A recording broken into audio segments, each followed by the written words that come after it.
2011년 강도들에게 다리는 기차 밖으로 던져졌습니다.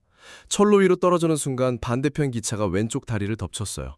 그날 밤 49대의 기차가 지나갔습니다. 아무도 멈추지 않았어요. 마취제도 없이 다리를 잘라냈습니다. 장밋빛 인생도 꿈꾸던 결혼도 모든 것이 그날 밤 철로 위에 남겨졌습니다. 그로부터 2년 뒤 아루니마는 의족을 끼고 에베레스트 정상에 섰습니다.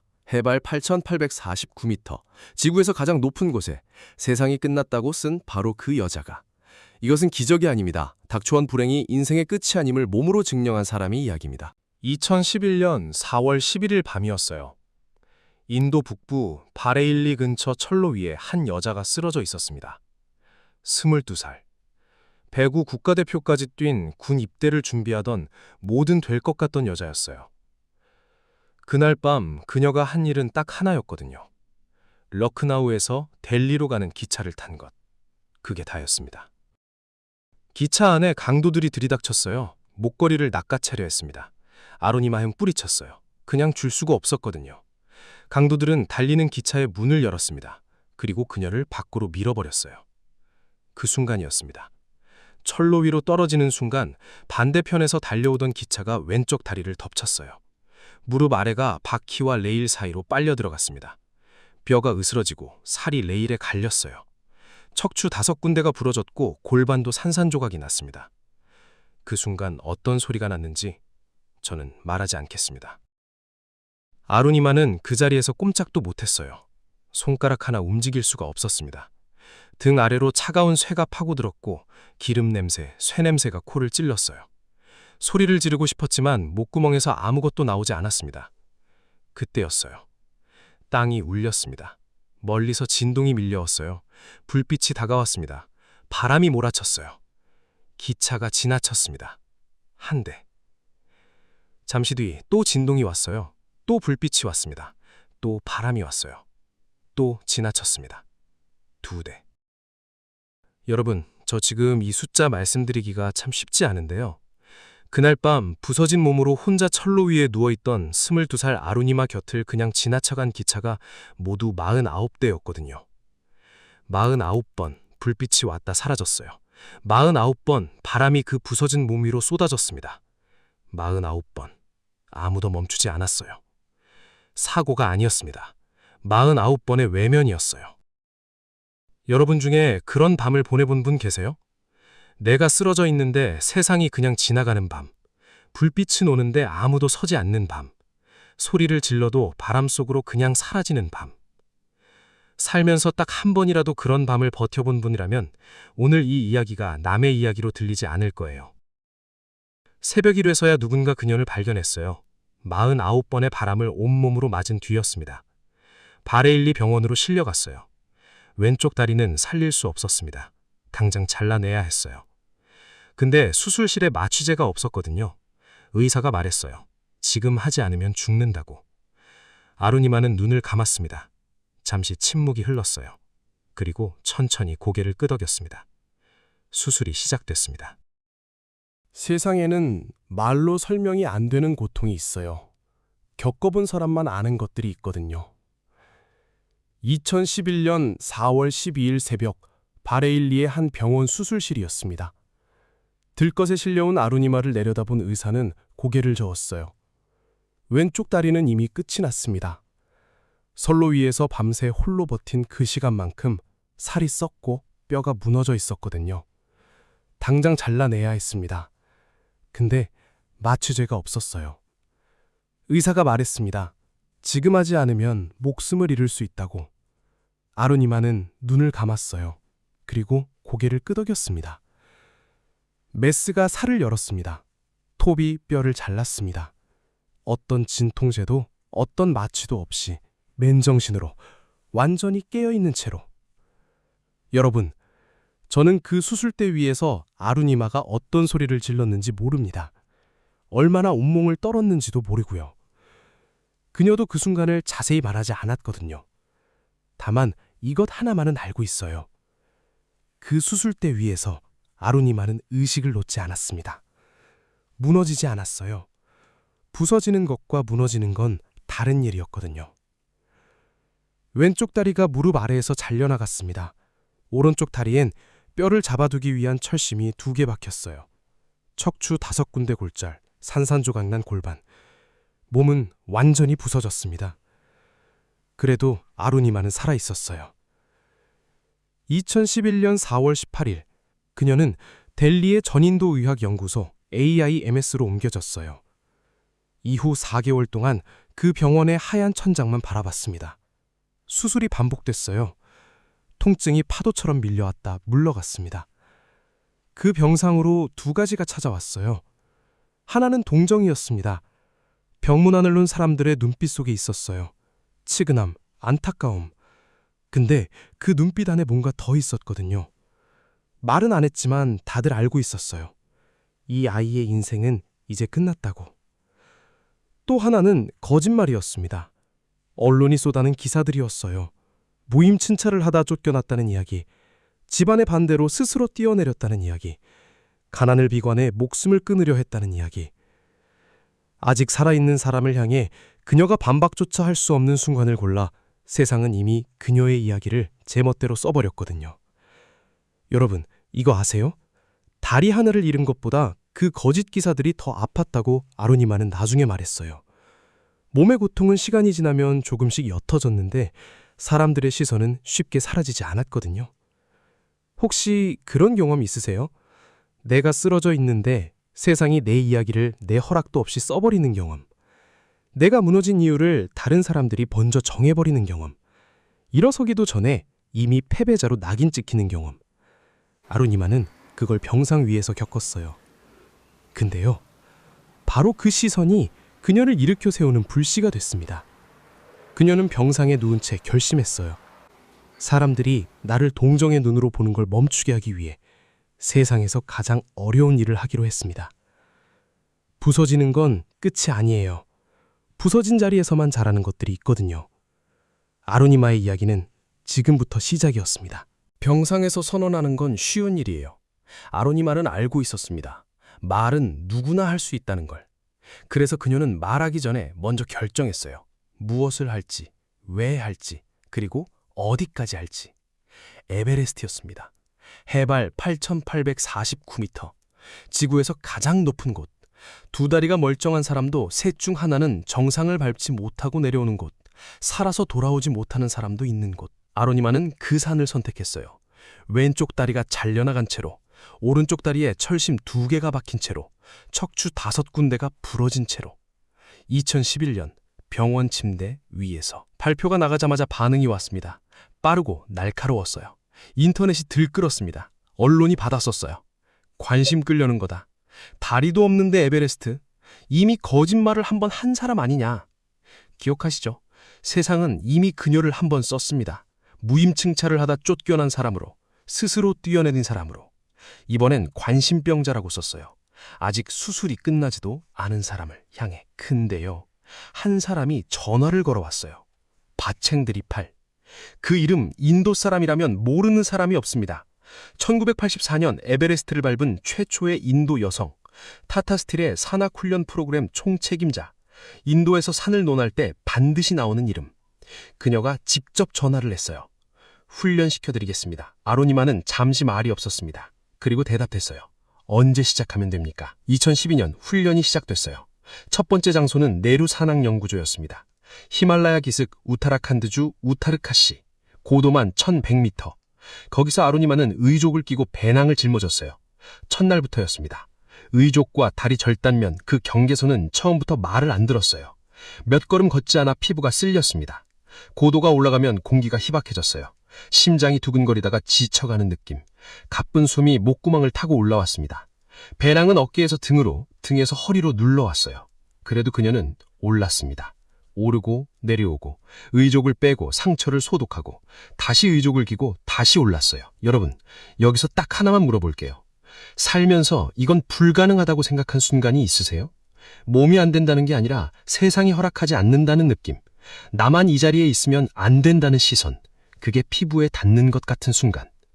아로니마는 그 시선 속에서 훈련을 했어요. 의족이 쓸린 자리에서 피가 났습니다. 밤마다 그 부위가 부어올랐어요. 다음 날 아침 다시 끼웠습니다. 다시 올랐어요. 훈련 중 누군가 물었습니다. 무섭지 않습니까? 아로니마가 대답했어요. 이미 가장 무서운 일은 겪었습니다. 선로 위의 밤이었습니다. 49번의 바람이었어요. 마취 없는 수술대였습니다. 그 밤들을 버텼는데 산이 무서울 리 없었어요. 근데요, 에베레스트는 다른 문제였습니다. 고도가 올라갈수록 의족이 수축했어요. 기온이 내려가면 금속이 줄어드는 건 물리의 법칙이었습니다. 히말라야의 기온은 영하 수십 도까지 떨어졌어요. 금속이 수축하면 의족이 절단면을 파고들었습니다. 올라갈수록, 더 높이 갈수록 더 깊이 파고들었어요. 그걸 알면서도 아루니마는 에베레스트를 포기하지 않았습니다. 포기하면 49번의 외면이 이기는 거였거든요. 2013년 4월 2일 아루니마는 에베레스트 베이스 캠프에 발을 디뎠습니다. 해발 5,364m. 공기 중 산소량은 평지의 절반. 숨을 들이쉬면 폐 안에 뭔가 절반만 차는 느낌이 납니다. 멀쩡한 두 다리를 가진 산악인들도 이 지점에서 이미 숨을 고르거든요.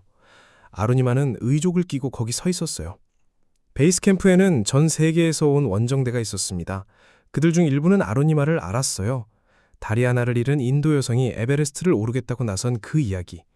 반응은 두 가지였습니다. 조용한 응원, 그리고 조용한 의심. 말은 안 했어요. 눈빛이 말했습니다. 저 사람 저기서 죽겠다. 산을 오래 탄 사람들은 알거든요. 에베레스트는 봐주지 않는다는 걸. 의지를 봐주지 않아요. 사연을 봐주지 않습니다. 두 다리가 있어도 죽는 산이에요. 아루니마는 그 눈빛들을 등에 지고 첫 발을 뗐습니다. 캠프 1, 2, 3을 지나는 동안 몸이 무너지기 시작했어요. 고도가 올라갈수록 의족이 조여들었습니다. 기온이 떨어졌어요. 금속이 수축했습니다. 3장에서 예고했던 그 일이 현실이 됐어요. 의족이 절단면을 파고들었습니다. 딱 잘라 말씀드릴게요. 의족이 닿는 부위 피부가 벗겨졌어요. 그 자리에서 피가 났습니다. 고도가 높아질수록 상처는 아물지 않았어요. 추위가 상처를 얼렸습니다. 다음 발을 디딜 때마다 그 얼어붙은 상처가 의족에 쓸렸어요. 한 걸음, 또 한 걸음. 캠프 4, 해발 7,906m. 여기부터를 산악인들은 데스존이라고 부릅니다. 죽음의 구역이에요. 이름이 그냥 가온 게 아닙니다. 이 고도 위에서 인간의 몸은 스스로를 유지하는 능력을 잃기 시작해요. 세포가 죽어갑니다. 판단력이 흐려집니다. 걸음 하나가 마지막 걸음이 될 수도 있는 구역이에요. 아루니마는 데스존에 들어섰습니다. 그날 밤이었어요. 텐트 안에서 아루니마는 의족을 벗었습니다. 절단면을 손으로 짚었어요. 피부가 뭉개져 있었습니다. 손가락에 피가 묻어났어요. 내일 저 의족을 다시 끼워야 한다는 것도 알고 있었습니다. 바람이 텐트를 두드렸어요. 영하 30도였습니다. 바람은 초속 수십 미터로 텐트를 흔들었어요. 그 소리가 선로 위에서 기차가 지나가던 소리와 비슷했습니다. 아루니마는 그걸 알아챘을까요? 모르겠어요. 다만 이것만은 합니다. 그 밤 그녀는 의족을 다시 챙겨놓았어요. 내일 아침을 위해서. 여러분, 데스존에서 다음날 아침을 챙기는 게 어떤 의미인지 아세요? 포기한 사람은 의족을 정리하지 않습니다. 내일이 없으면 챙길 것도 없거든요. 아루니마는 챙겼어요. 피 묻은 손으로. 영하 30도의 텐트 안에서. 그게 그녀가 한 전부였어요. 그날만큼은. 5월 21일 새벽 정상 공격이 시작됐습니다. 캠프4에서 정상까지 거리로는 900m도 안 돼요. 근데 고도가 올라갈수록 걸음이 느려졌습니다. 10걸음 걷고 숨을 고르고 5걸음 걷고 숨을 고르고 의족이 파고드는 감각은 이미 감각이 아니었어요. 그냥 존재했습니다. 통증과 발걸음이 하나가 됐어요. 그때였습니다. 앞에 있던 셰르파가 뒤를 돌아봤어요. 아루니마가 거기 서 있었어요. 한 발, 또 한 발. 멈추지 않았어요. 정상까지 남은 거리를 저는 지금 말하지 않겠습니다. 아루니마도 몰랐거든요. 거기까지 닿을 수 있는지, 발이 버텨줄지, 몸이 허락할지. 그냥 걸었습니다. 한 발, 또 한 발. 멈추지 않았어요. 걸음이 더 이상 걸음이 아니었습니다. 해발 8,000m가 넘어서면 인간의 몸은 스스로를 먹기 시작해요. 지방이 먼저 사라집니다. 근육이 다음입니다. 뇌로 가는 산소가 줄어들면 판단력이 흐릿해져요. 눈앞이 좁아집니다. 시야가 터널처럼 줄어들어요. 아르니마의 시야 안에는 딱 하나만 있었습니다. 다음 발을 디딜 자리. 그것뿐이었어요. 5월 21일 새벽, 기온은 영하 30도 아래였습니다. 바람이 몸을 밀었어요. 능선은 좁았습니다. 한쪽은 네팔, 한쪽은 티베트. 양쪽 다 낭떠러지였어요. 거기서 미끄러지면 어느 쪽으로 떨어지는지는 바람이 결정하는 곳이었습니다. 의족이 파고들었어요. 아루니마는 멈추지 않았습니다. 10걸음, 숨. 5걸음, 숨. 3걸음, 숨. 어느 순간이었어요. 발이 더 이상 올라가지 않았습니다. 의족이 닿는 자리에서 감각이 사라졌어요.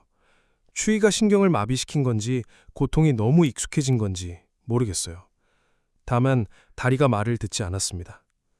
그 순간 무슨 생각이 스쳤는지 아르니마는 말하지 않았어요. 다만 이것만 남겼습니다. 포기하고 싶었던 순간 나는 이미 더 무서운 밤을 버텼다는 걸 알았어요. 아르니마는 발을 들었습니다. 정상까지 100m. 숫자로는 짧았습니다. 몸으로는 달랐어요.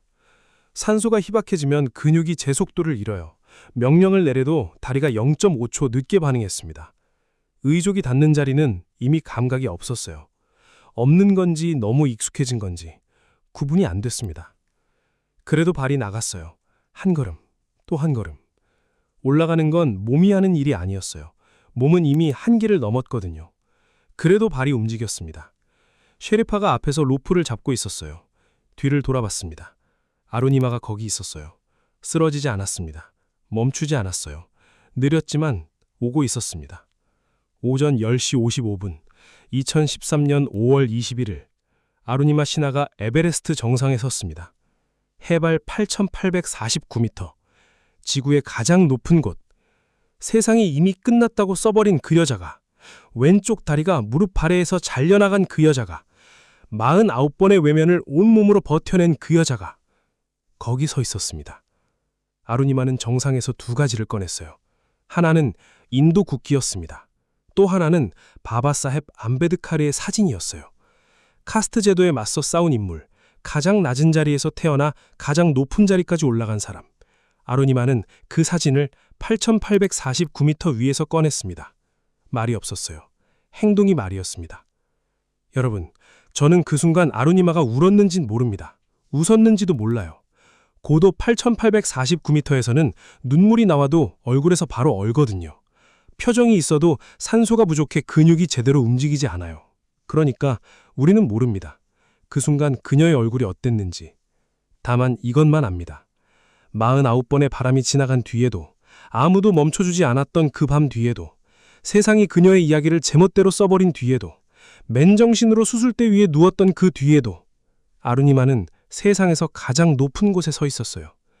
그것만으로 충분했습니다. 사막인들은 말합니다. 에베레스트는 정상이 끝이 아니라고. 올라간 사람의 절반 가까이가 내려오다 죽는다고. 정상을 밟는 순간 몸은 이미 한계를 넘어서 있거든요. 판단력은 흐려져 있습니다. 다리는 지쳐 있어요. 그 상태로 가장 가파른 길을 다시 내려가야 합니다.